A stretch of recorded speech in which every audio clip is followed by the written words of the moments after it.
Bismillahirrahmanirrahim. Alhamdulillahirrabbilalamin. Wassalatu wassalamu ala asrofil anbiya'i wal mursalin Sayyidina wa maulana Muhammadin wa ala alihi wa sahbihi ajmain, amma ba'du.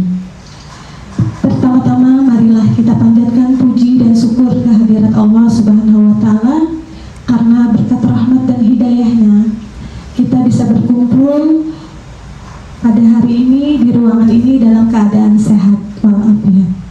Dan tak lupa pula salawat dan salam selalu kita haturkan kepada junjungan Nabi besar Muhammad SAW beserta sahabat pengikut beliau hingga yaumul akhir. Baiklah, terima kasih banyak kepada Bapak Kepala Sekolah SMP Negeri 1 Sungai Pinang dan Bapak Ibu Guru beserta staf tata usaha SMP Negeri 1 Sungai Pinang atas berkenan hadir di ruangan ini dalam pemenuhan undangan kami berdua untuk penyampaian diseminasi budaya positif, yang mana ini tugas kami di pendidikan guru penggerak untuk penyampaian budaya positif di sekolah. Jadi di sini ulun sendiri adalah Herlina Nopiani SPD dan rekan saya Darmawan Setiadi SPD ingin menyampaikan tentang budaya positif di sekolah yang tadi. Di sini pengantar di awal yaitu mengenai konsep pendidikan sendiri menurut Ki Hajar Dewantara, yang mana melibatkan pengakuan akan pentingnya budaya dan lingkungan positif di sekolah yang menempatkan murid itu sebagai fokus utamanya. Dalam konsep KHD, pendidikan bukan hanya soal transfer ilmu pengetahuan saja, tetapi juga pembentukan karakter murid itu sendiri dan pengembangan potensi setiap diri murid.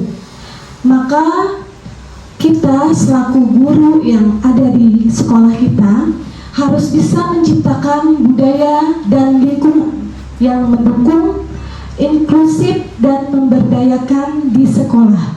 Itu merupakan kunci utama dalam mewujudkan visi pendidikan yang diinginkan khususnya di sekolah kita. Nah, di dalam konsep inti budaya positif ini kami akan membahas ada 8 materi yang ingin kami sampaikan, yaitu yang pertama di sini ada disiplin positif, teori kontrol, teori motivasi, kebutuhan dasar manusia, posisi kontrol guru, hukuman dan penghargaan, segitiga restitusi, dan keyakinan kelas. Jadi kami berdua di sini hanya menyampaikan dan kita saling berdiskusi atau bertukar pendapat mengenai materi yang kami sampaikan. Jadi kami berdua bukan hanya untuk menggurui ataupun ingin melebihi ilmu Bapak Ibu sekalian di sini, tapi hanya ingin berbagi saja. Selanjutnya, disiplin positif ini akan disampaikan oleh Bapak Dharma.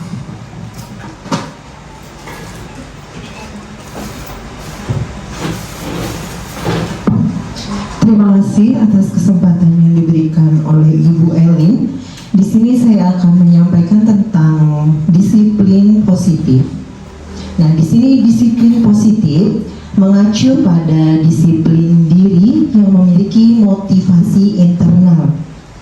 Seseorang yang memiliki disiplin diri berarti mereka bisa bertanggung jawab terhadap apa yang dilakukannya karena mendasarkan tindakan mereka pada nilai-nilai kebajikan universal. Lalu kita sebagai pendidik, tujuan kita adalah menciptakan anak-anak yang memiliki disiplin diri sehingga mereka bisa berperilaku dengan mengacu pada nilai-nilai kebajikan universal dan memiliki motivasi intrinsik bukan ekstrinsik. Nah, di sini ada nilai-nilai kebajikan yang tadi disebutkan. Nilai-nilai kebajikan universal adalah nilai-nilai yang disepakati bersama lepas dari suku, bangsa, agama, bahasa maupun latar belakangnya. Nah, nilai-nilai kebajikan universal itu berhubungan dengan profil pelajar Pancasila, yaitu beriman, bertakwa kepada Tuhan Yang Maha Esa dan berakhlak mulia, mandiri, bernalar kritis, berkebinekaan global, bergotong royong, dan kreatif. Lalu nilai-nilai kebajikan universal tersebut juga tidak lepas dari 9 pilar karakter, yaitu cinta Tuhan dan segenap cinta ciptaannya. Yang kedua, kemandirian dan tanggung jawab, kejujuran, hormat dan santun, lalu dermawan, suka menolong dan gotong royong, percaya diri, kreatif, pekerja keras, kepemimpinan dan keadilan, baik dan rendah hati, serta bertoleransi, kedamaian dan kesatuan. Di situ ada di dalam tabel itu proyek nilai-nilai kebajikan. Nah, selanjutnya untuk miskonsepsi tentang teori kontrol akan disampaikan oleh Ibu Herlina Noviani. Kepada Ibu, silakan.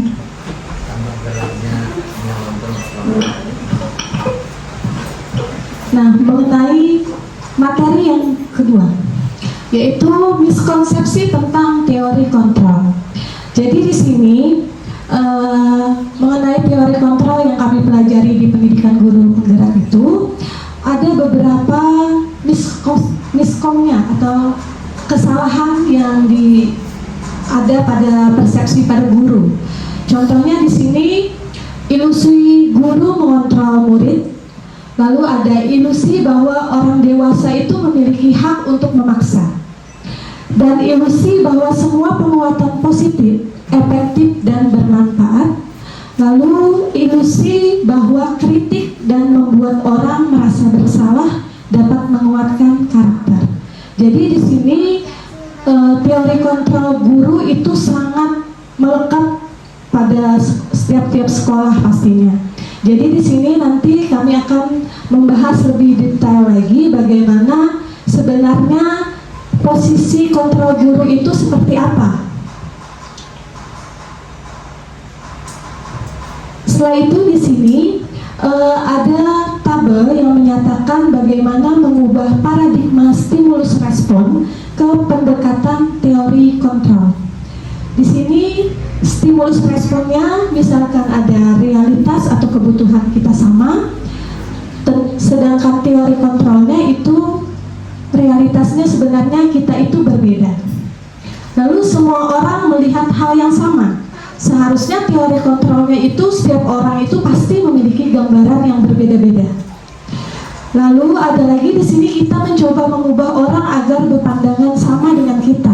Tentunya sebenarnya teori kontrol itu kan kita berusaha memahami pandangan orang lain tentang dunia, karena pendapat kita itu pasti berbeda juga. Lalu perilaku buruk dilihat sebagai suatu kesalahan. Padahal di teori kontrol itu semua perilaku memiliki tujuan. Dan orang lain bisa mengontrol saya, tetapi di teori kontrol di sini menekankan hanya Anda yang bisa mengontrol diri Anda, karena diri kita kepunyaan kita sendiri. Setelah itu di sini juga saya bisa mengontrol orang lain. Buktinya di teori kontrol itu sebenarnya Anda pun tidak bisa mengontrol orang lain. Dan di sini ada pemaksaan, ada pada saat bujukan yang gagal. Sedangkan di teori kontrol nanti ada kolaborasi dan konsensus menciptakan pilihan-pilihan baru. Jadi nanti ada sesama guru istilahnya tuh nanti berkolaborasi supaya tidak memaksa anak lah atau memaksa murid. Lalu yang terakhir di sini model berpikir menang atau kalah. Kadang guru itu pasti berpikirnya kalau sudah memberikan pendapat dengan anak pasti memikirnya antara menang atau kalah seperti itu. Tapi kalau di teori kontrol itu nanti kita bisa berpikirnya model berpikir menang dan menang. Jadi tidak ada yang saling merasa merugikan. Jadi antara anak dan murid itu sama. Nah, selanjutnya akan disampaikan oleh Bapak Dharma.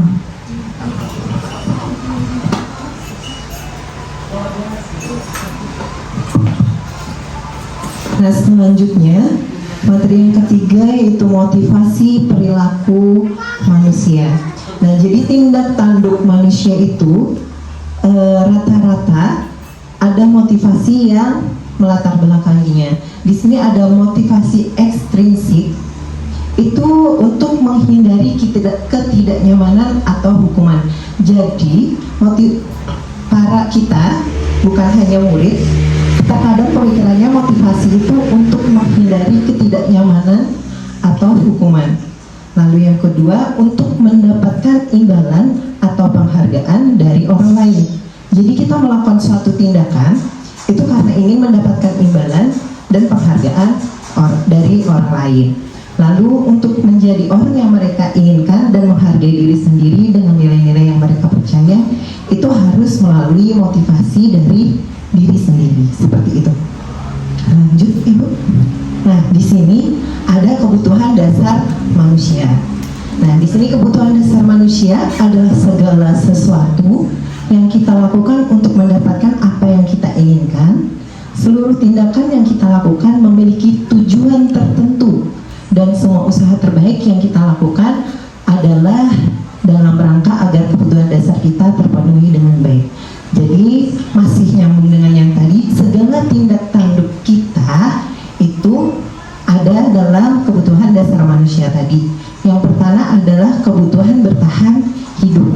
Jadi kita melakukan suatu tindakan berdasarkan bertahan hidup itu, contohnya misal kita ingin melakukan sesuatu karena kita lapar. Jadi misalnya ada anak atau murid melakukan sesuatu hal itu karena dia ingin bertahan hidup.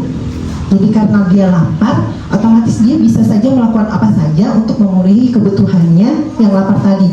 Entah dia memalak temennya kayak gitu, minta ke temennya kayak gitu. Lalu di situ ada penguasaan. Penguasaan itu lebih ke arah pengen menguasai kayak gitu. Jadi di dalam kelas pengen ada pengakuan bahwa dia adalah yang paling berkuasa di dalam kelas. Itu biasanya ada. Lalu ada kasih sayang dan rasa diterima. Di sini kebutuhannya karena ada kekurangan kasih sayang, jadi dia ada melakukan suatu tindakan yang ingin misalnya guru memperhatikannya. Jadi entah dia di dalam kelas itu jahil karena dia tidak merasa diperhatikan, jadi dia ingin merasa diperhatikan. Lalu di sini ada kebebasan. Nah, di sini seorang murid melakukan tindakan, contohnya seperti dia ingin di dalam kelas itu pembelajarannya bebas, seperti misalnya apa ya? Dia sibuk sendiri nih di dalam kelas. Sedangkan kita sebagai guru terkadang ada masih beberapa yang mengajar di dalam kelas hanya menjelaskan di papan tulis. Tidak semua murid Bapak Ibu mau menerima pembelajaran yang seperti itu, sehingga dia di dalam kelas melakukan tindakan-tindakan yang merasa supaya dia bebas kayak gitu. Lalu kesenangan. Nah, di sini dia biasanya siswanya lebih aktif. Seperti itu Bapak Ibu. Selanjutnya, nah yang ini tadi yang sudah saya sebutkan 5 kebutuhan dasar manusia, yaitu kebutuhan bertahan hidup, itu berkaitan dengan makanan, tempat tinggal, kesehatan, rumah, dan keamanan. Lalu kasih sayang dan rasa diterima, yang seperti saya jelaskan tadi, kebutuhan untuk memberi dan menerima kasih sayang, dan kebutuhan untuk merasa menjadi bagian dari kelompok. Lalu penguasaan itu kebutuhan untuk diakui atau prestasi dan keterampilan didengarkan dan dihargai, seperti yang saya contohkan tadi. Di dalam kelas dia ingin merasa saya, dan saya. Lalu kebebasan, kebutuhan akan kemandirian, otonomi, memiliki pilihan dan mampu mengendalikan arah hidup. Jadi siswa tersebut ingin merasakan kebebasan tadi Ibu. Lalu yang terakhir kesenangan, kebutuhan untuk Nah, di sini ada posisi kontrol guru berkaitan dengan yang penjelasan Ibu Herlina lagi. Jadi silahkan Ibu Herlina Noviani untuk menyampaikan posisi kontrol guru.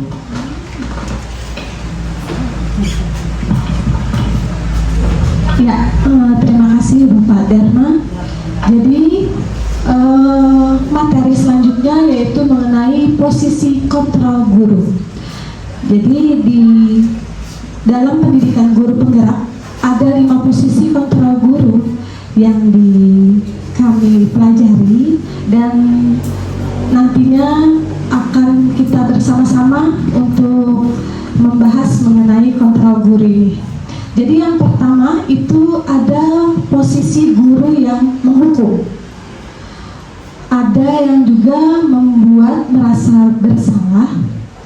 Ada posisi yang sebagai teman. Ada yang posisi sebagai pemantau dan ada yang memposisikan diri itu sebagai manajer. Nah, di sini ada contoh penerapannya. Yaitu di sini ada kasus, misalkan, jadi ada salah satu kasus, kita contohnya di sini ada siswa yang tidak memakai atribut lengkap saat upacara bendera. Yang pertama tadi posisi kontrol jika dia sebagai posisi guru yang menghukum. Kalau dia yang penghukum, otomatis misalnya dia menyuruhkan si anak tadi yang kurang lengkap atributnya, dia langsung saja menyuruh si anak hormat pada bendera selama 1 jam. Nah, jadi dia tanpa mendengarkan dulu apa alasan si anak tadi, mengapa dia tidak lengkap atau sebagainya, misalkan alasannya, tapi dia langsung memposisikan dirinya sebagai penghukum tadi. Jadi dia menghukum si anak dengan hormat kepada bendera selama 1 jam. Lalu ada misalkan lagi guru yang memang posisi kontrolnya itu pembuat rasa bersalah. Di sini guru berapa kali misalkan saya sebagai guru ini, berapa kali Bapak Ibu memberitahu kamu selalu mengecewakan ibu atau bapak. Jadi dia berusaha istilahnya berbicara dengan si anak supaya si anaknya tadi merasa bersalah. Jadi posisi guru seperti ini biasanya agak kalem ya Bapak Ibu. Jadi kadang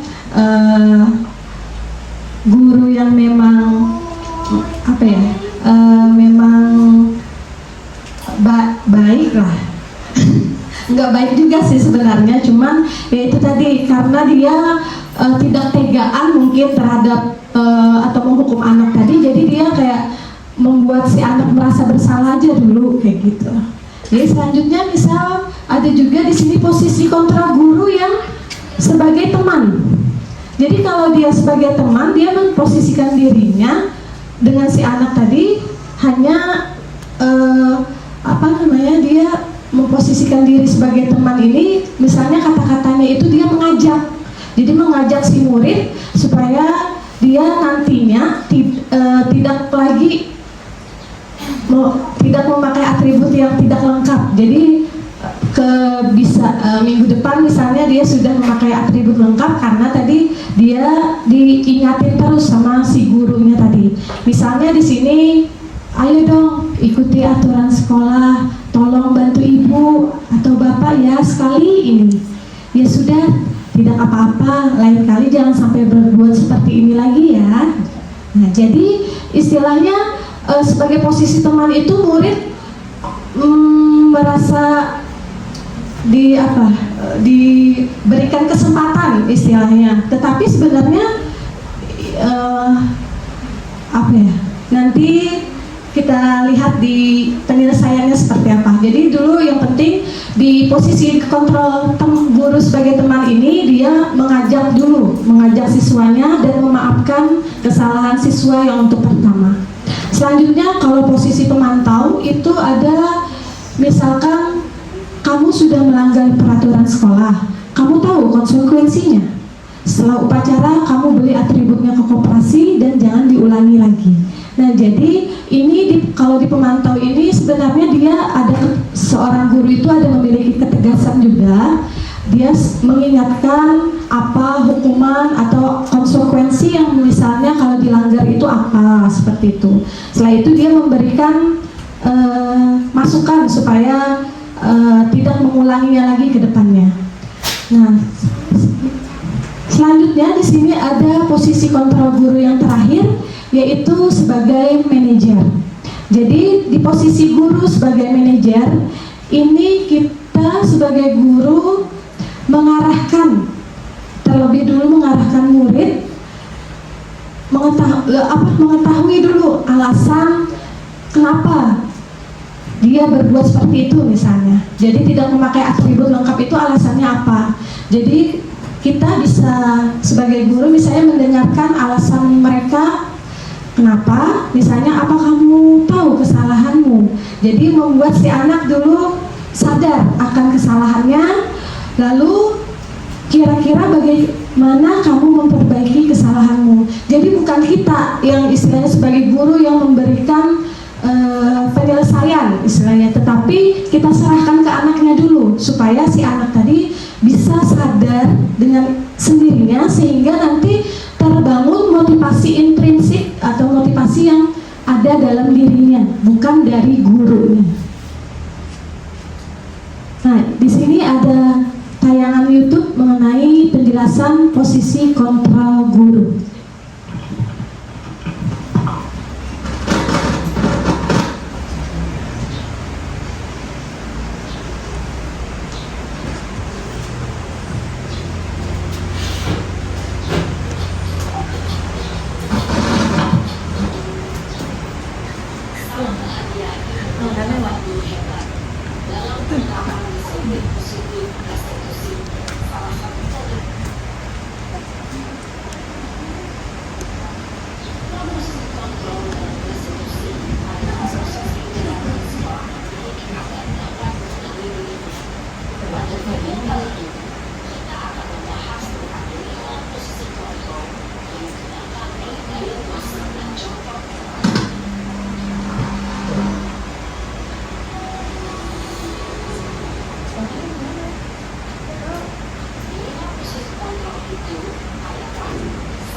Mengenai penjelasan dari posisi kontrol guru, yang mana tadi sudah saya jelaskan kelima posisi kontrol, dan mencoba ada satu contoh yang dibuat oleh murid.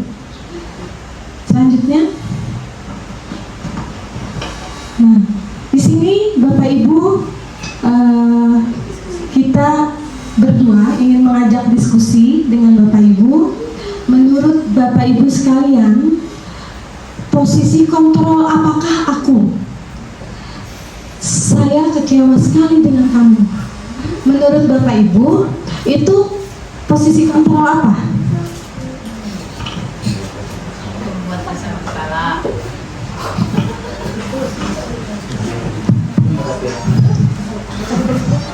Jadi menurut Bapak Ibu, saya kecewa sekali dengan kamu. Posisi kontrol guru membuat rasa bersalah, iya. Benar kan? Iya, jadi posisi kontrol guru yang saya kecewa sekali dengan kamu adalah membuat rasa bersalah. Lagi. Nah, di sini ada lagi Bapak Ibu, kamu tidak pernah mendapatkan nilai jika tidak mengerjakan tugas. Posisi apa yang diambil oleh guru? Menghukum? Ada lagi?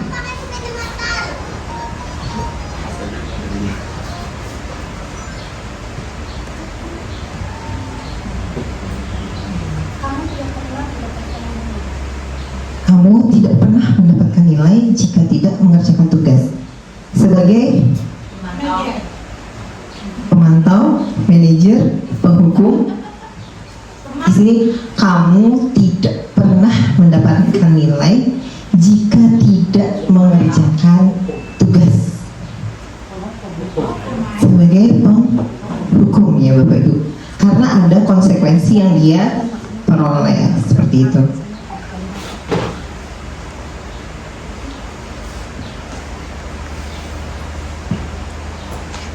Di sini ada materi yang keenam, yaitu tentang hukuman dan penghargaan. Di sini apa itu hukuman dan apa itu penghargaan? Hukuman adalah bentuk pengendalian perilaku seseorang yang bersifat memaksa dan menyakitkan dengan menciptakan identitas gagal.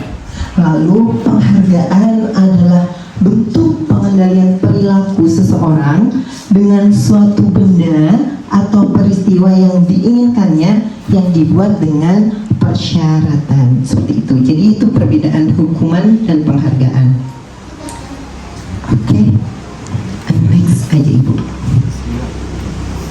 Nah, di sini ada dihukum oleh penghargaan. Jadi semua penghargaan itu belum tentu kita akan memberikan efek yang positif, Bapak Ibu. Buktinya di sini ada dihukum oleh penghargaan. Di sini saat kita berulang kali menjanjikan hadiah kepada anak-anak agar berperilaku bertanggung jawab, atau kepada seseorang murid agar mempelajari sesuatu yang baru, atau kepada seorang karyawan agar melakukan pekerjaan yang berkualitas, kita sedang berasumsi mereka tidak dapat melakukannya atau mereka tidak akan memilih untuk melakukannya. Ini dikutip dari kata-kata Alfikon. Nah, untuk dihukum oleh penghargaan tadi seperti misalnya pengaruh jangka pendek dan jangka panjang. Seperti apa itu Ibu Elmi?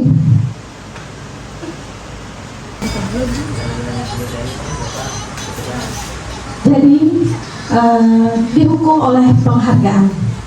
Di sini ada 8 konsekuensi yang ditimbulkan oleh penghargaan itu sendiri.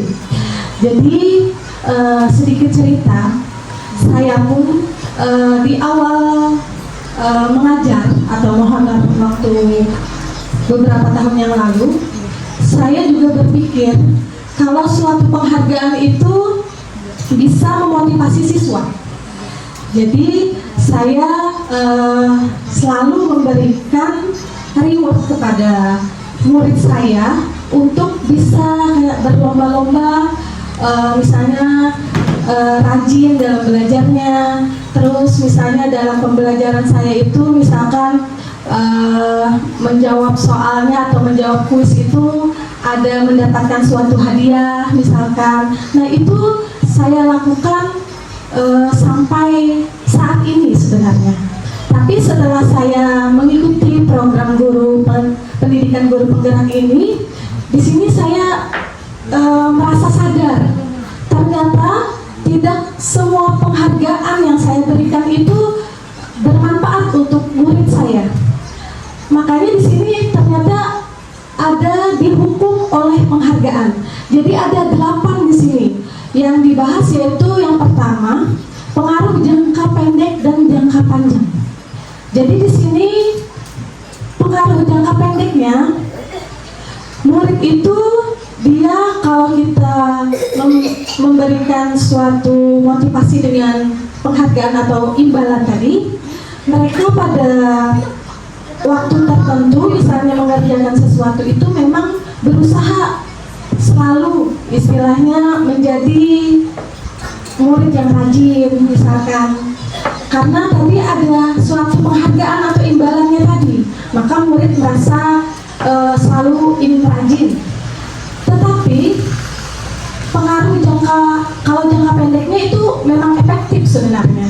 Tetapi kalau dia pengaruhnya di jangka panjang, maka di dalam pembelajaran saya itu mungkin si murid akan selalu menginginkan imbalan atau penghargaan itu terus-menerus. Jadi disinilah ternyata penghargaan itu bersifat mereka atau bagi murid. Nah, selanjutnya penghargaan juga itu dikatakan tidak efektif. Menurut Bapak Ibu di sini, bagaimana sih penghargaan yang tidak efektif itu seperti apa? Apakah menguntungkan bagi murid atau malah sebaliknya, istilahnya seperti itu? Apakah ada yang ingin menjawab misalnya Bapak Ibu?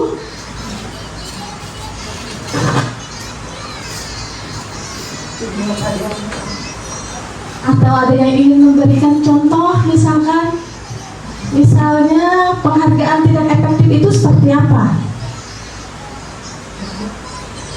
Bapak Maulidi?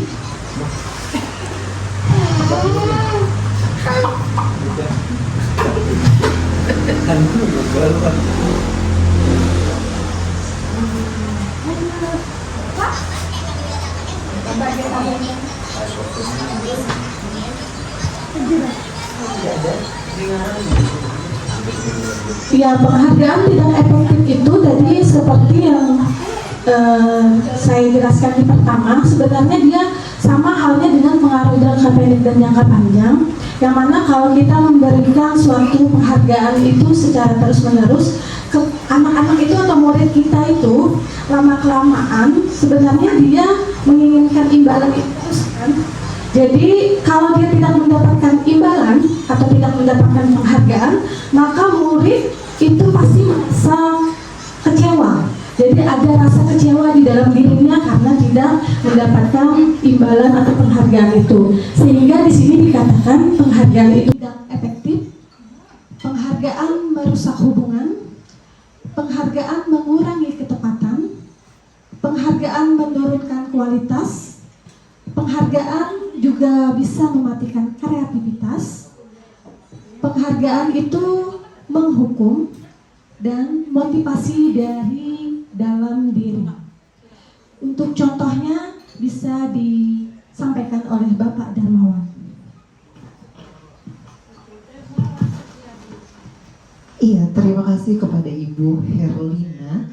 Di sini tadi dihukum oleh penghargaan ya Bapak Ibu. Jadi untuk contohnya, apakah Bapak dan Ibu pernah menemukan yang suatu penghargaan namun menghukum? Apakah ada pernah menemui Bapak Ibu?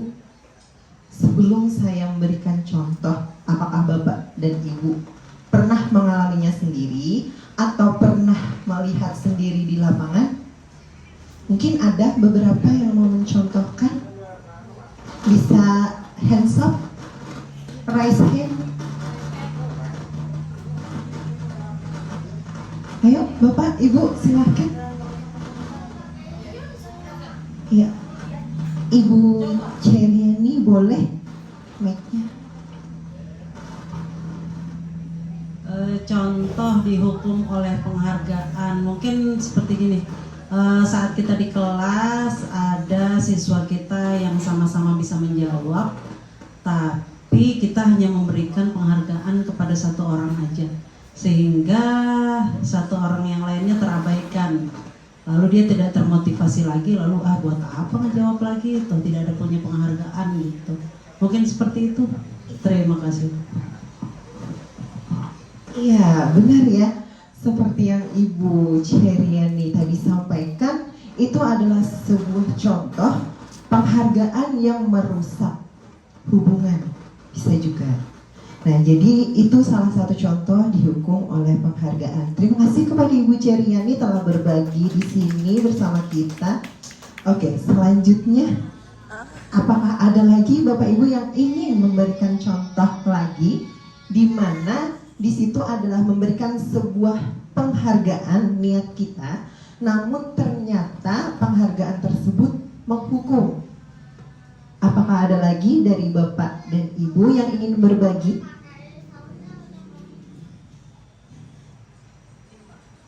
Kalau tidak ada, kita lanjut saja. Ibu Herlina, next. Nah, masuk ke materi selanjutnya. Sebelum materi ke yang selanjutnya, di sini ada kalimat pertanyaan pemantik. Apakah hukuman dan konsekuensi itu sama, Bapak Ibu? Tidak.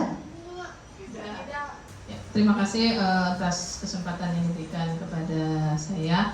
Untuk seingat saya ya, hukuman dengan konsekuensi itu tidak sama. Kalau hukuman itu sesuatu yang dijatuhkan atau diberikan kepada seorang pelaku itu ada prosedurnya, ada tahapannya. Sedangkan konsekuensi itu akibat langsung atas perbuatan yang dilakukan. Misalnya, kalau ada seorang anak yang terlambat masuk sekolah, itu berarti kan konsekuensinya apa?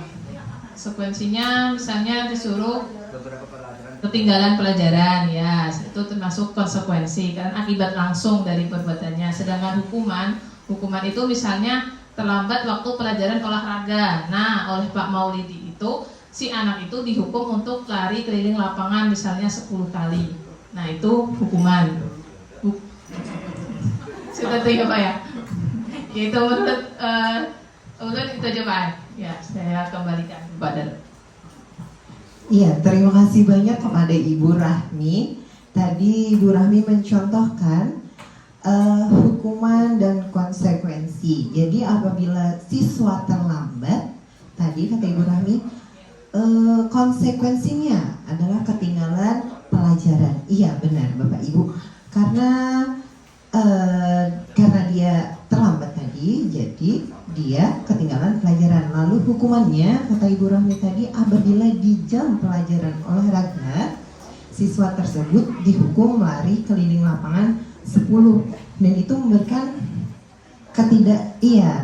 bersifat memaksa dan membuat merasa tidak nyaman. Oke, benar ya Bapak Ibu, lanjut. Nah, di sini ada hukuman, konsekuensi dan restitusi. Jadi hukuman tadi itu menciptakan identitas gagal, sedangkan konsekuensi dan restitusi itu menciptakan identitas sukses. Di situ disiplin ya. Nah, jadi hukuman tadi itu sesuatu yang menyakitkan harus terjadi, sedangkan konsekuensi sesuatu harus terjadi. Sedangkan di restitusi itu adalah merupakan pilihan. Lalu hukuman di situ memberikan tidak nyaman untuk murid dalam waktu jangka panjang, sedangkan konsekuensi di situ hanya jangka waktu pendek. Lalu di restitusi itu menguatkan untuk murid. Di restitusi itu menguatkan untuk murid. Nah, jadi Bapak Ibu, itu tadi beberapa hukuman, konsekuensi, dan restitusi. Oke, selanjutnya Ibu Herlina next. Nah, nanti ini di-share, nanti bisa Bapak dan Ibu pahami sendiri, baca sendiri, dan pelajari sendiri. Nanti bisa kita diskusikan bersama lagi di lain waktu. Oke, Bapak. Next, Ibu sama masih next. Nah, selanjutnya ada segitiga restitusi. Dimintakan kepada Ibu Herlina untuk menyampaikannya. Ya, terima kasih kepada Bapak Darmawan. Selanjutnya di sini saya akan menjelaskan mengenai segitiga restitusi.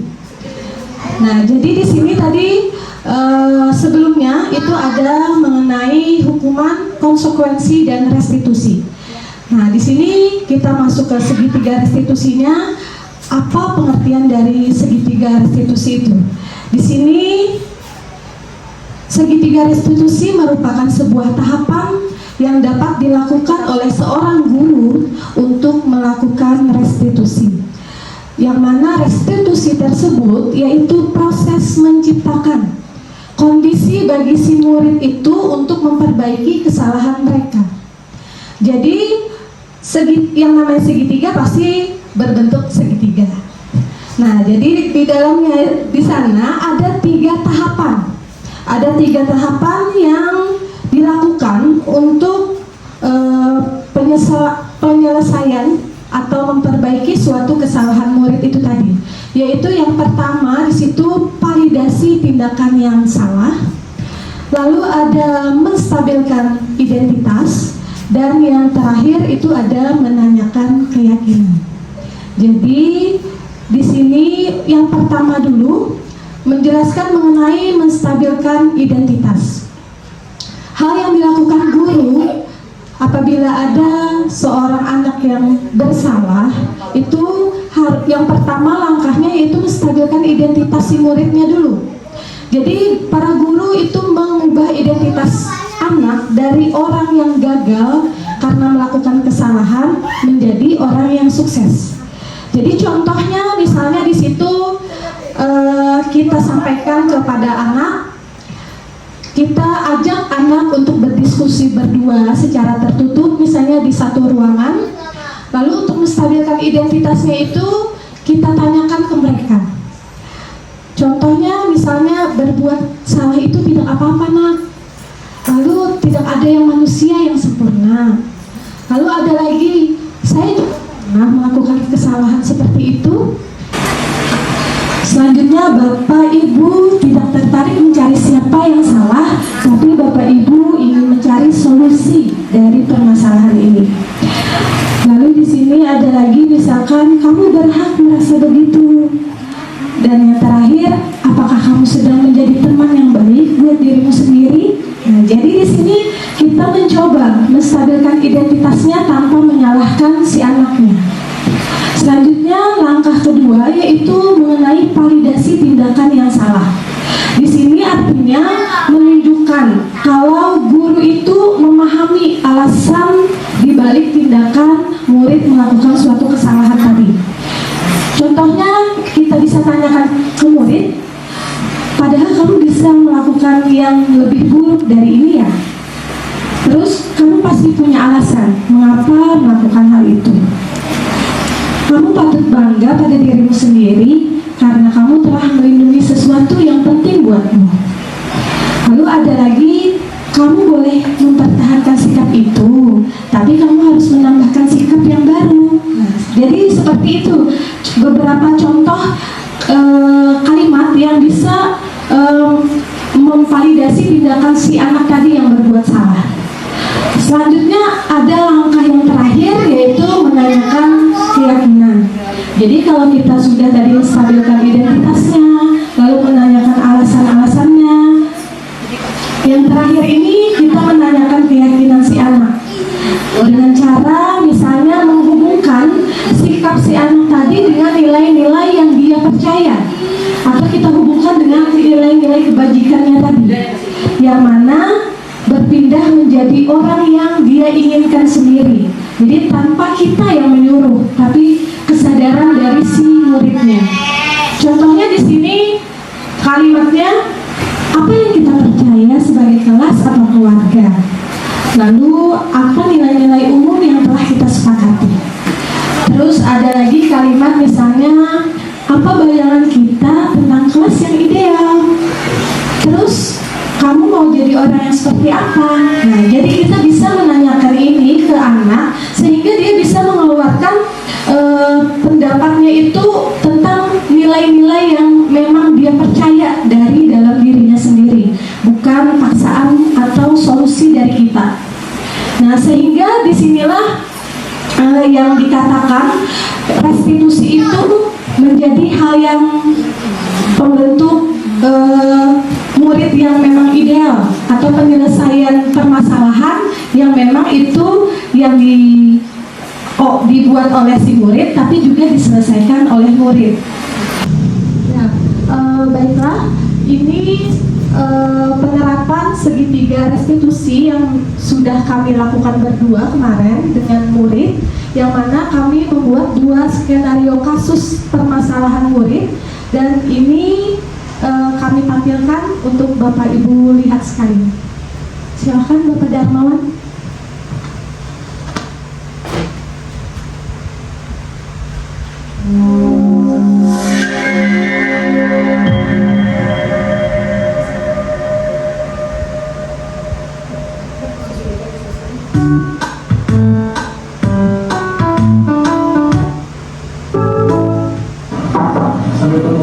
Selamat siang, saya. Jadi yang pertama itu menstabilkan identitas muridnya dulu. Kamu tahu berapa ibu mengajar konsin? Ya, menurut kamu tidur di kelas itu perbuatan yang salah atau benar? Ya, betul sekali. Jadi memang ya tidur di kelas itu memang perbuatan yang salah dan melanggar kesepakatan kelas kita. Tapi di sini ibu memanggil kamu bukan untuk menyalahkan atau menghakimi kamu, karena setiap orang itu pasti memiliki kesalahan juga, termasuk juga ibu. Nah, ibu di sini memanggil kamu untuk kita bersama-sama mencari solusi yang tepat atas permasalahan ini, sehingga nanti kamu tidak akan mengulangi kesalahan ini di kemudian hari. Niko, sebelumnya ibu mau tanya, bagaimana ini memvalidasi ucapan yang salah dari si murid ibu? Memangnya gimana kamu tidur? Gini ya Niko, main HP itu memang menyenangkan, sampai membuat kita lupa waktu kadang. Itu juga senang main HP sampai larut malam bahkan. Tetapi kamu juga harus ingat, karena kita harus melaksanakan kewajiban kita. Apakah kamu tahu apa kewajiban kamu? Sekolah. Ya, betul sekali. Kewajiban kamu adalah sekolah. Kamu harus bisa membagi waktu antara istirahat dan tidur yang cukup. Supaya apa? Supaya kamu nanti besoknya ketika sekolah badan kamu itu bisa sehat, segar, dan tidak bakalan mengantuk di kelas. Nah, setelah itu yang terakhir yaitu menanyakan keyakinan kelas yang sudah kita sepakati. Keyakinan kelas apa yang menurut kamu yang sudah kamu langgar ketika tidur di kelas? Iya, itu. Nah, kira-kira menurut Niko nih, langkah apa yang kamu lakukan untuk memperbaiki hal tersebut? Saya berjanji tidak akan begadang dan bermain HP sampai larut malam, Bu, agar bisa bangun pagi dan tidak mengantuk di kelas. Bagus Niko.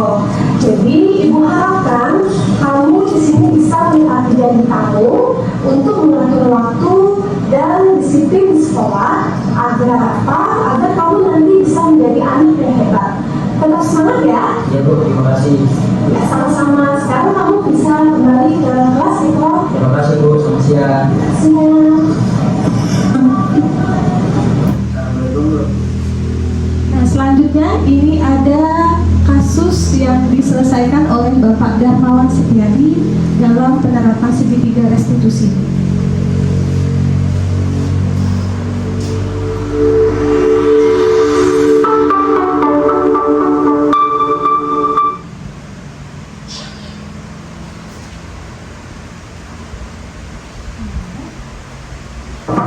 Assalamualaikum Pak. Waalaikumsalam. Silakan duduk Anda. Nah, jadi di sini saya melakukan stabilitas identitas murid. Kalau Pak, ada apa ya Pak? Jadi, Anda ini kasusnya tidak pramuka ya? Iya, tidak mengikuti ekskul pramuka. Pulang karena diajak ayah jalan-jalan ke mall. Wah, pasti sangat menyenangkan ya validasi tindakan kelasnya. Pasti sangat senang diajak jalan-jalan. Namun, apakah tindakan kamu ini sudah sesuai dengan aturan sekolah? Bapak, soalnya saya tidak mau ikut ekskul pramuka lantai ini. Bagus kalau kamu sudah menyadari kesalahan kamu. Di sini, Bapak tidak ingin menyalahkan kamu atau menghakimi kamu. Namun, Bapak memanggil kamu ke sini untuk mencari solusi atas permasalahan kamu ini. Ya Pak. Kamu masih ingat? Selanjutnya menanyakan keyakinan yang telah disepakati. Apa yang belum kamu lakukan? Tapi mengikuti kegiatan sekolah Pak. Nah, kira-kira apa yang bisa kamu lakukan agar kamu bisa menerapkan apa yang sudah kamu yakini? Saya bisa meminta izin kepada pembina pramuka. Selain itu, apakah ada yang lain? Saya mengikuti ekskul dulu baru belajar sains Pak. Nah, berarti kamu sudah paham bahwa kita harus tertib aturan sekolah ya? Ya Pak, insya Allah saya akan berusaha lebih tertib lagi. Bagus, Bapak harap kamu bisa lebih tertib dan disiplin mengikuti kegiatan sekolah agar menjadi anak yang sukses. Ya Pak, terima kasih nasihatnya. Sekarang kamu bisa kembali ke kelas. Terima kasih Pak. Assalamualaikum. Waalaikumsalam. Silakan kembali ke kelas. Nah, Bapak Ibu, itu tadi contoh demonstrasi penerapan segitiga restitusi yang ada di sekolah. Jadi bila ada permasalahan, kita menyelesaikan dengan segitiga restitusi seperti itu. Tadi Bapak Ibu contoh kasus yang menggunakan penyelesaian dengan cara segitiga restitusi. Jadi tadi yang pertama kita menstabilkan identitasnya dulu, lalu memvalidasi kesalahannya, setelah itu baru menanyakan keyakinan, sehingga kalau kita bisa melakukan atau menerapkan dari segitiga restitusi ini,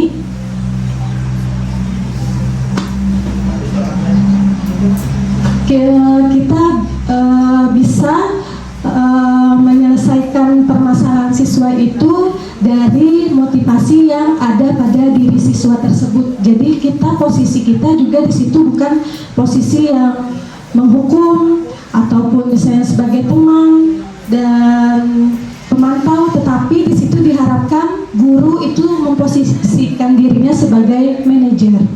Nah, ini materi selanjutnya mengenai keyakinan kelas. Di sini ada pertanyaan pemantik, yaitu mengapa keyakinan kelas? Mengapa bukan peraturan kelas?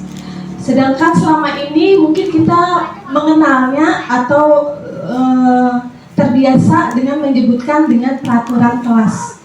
Biasa di sini kita menggunakan peraturan kelas ini di awal tahun pembelajaran. Ya, jadi biasanya Bapak Ibu guru itu pada awal pembelajaran atau di awal tahun pertama kita ketemu murid, kita pasti melakukan adanya aturan di dalam pembelajaran kita. Kita ingin seperti apa pembelajarannya, terus bagaimana murid dan gurunya, aturan-aturan itu yang nanti kita sepakati. Nah, jadi menurut Bapak Ibu nih, apakah keyakinan kelas itu sama dengan peraturan kelas?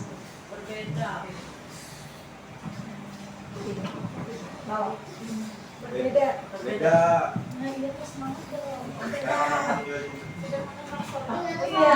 Nah, ini karena mungkin jam siang dan pastinya lapar, jadi kurang semangat ya. Nah, semangat. Nah, jadi di sini tadi Bapak Ibu mengungkapkan katanya keyakinan kelas itu berbeda dengan peraturan kelas. Ada yang ingin memberi tanggapan atau memberi jawaban mengapa Bapak Ibu mengatakan itu berbeda? Ya, Bapak Maulidi.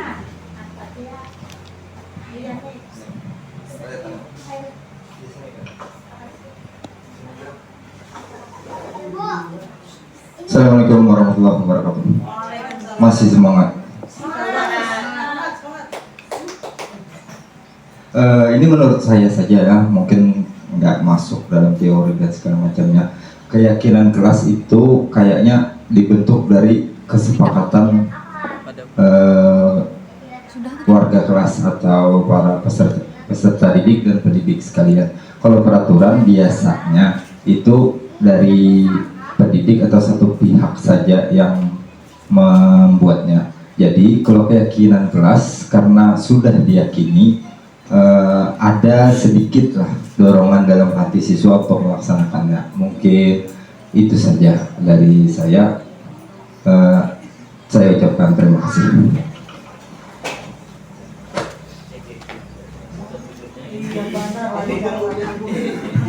Iya, terima kasih kepada Bapak Maulidi telah menyampaikan atau mengutarakan pendapatnya tentang keyakinan kelas dan peraturan kelas.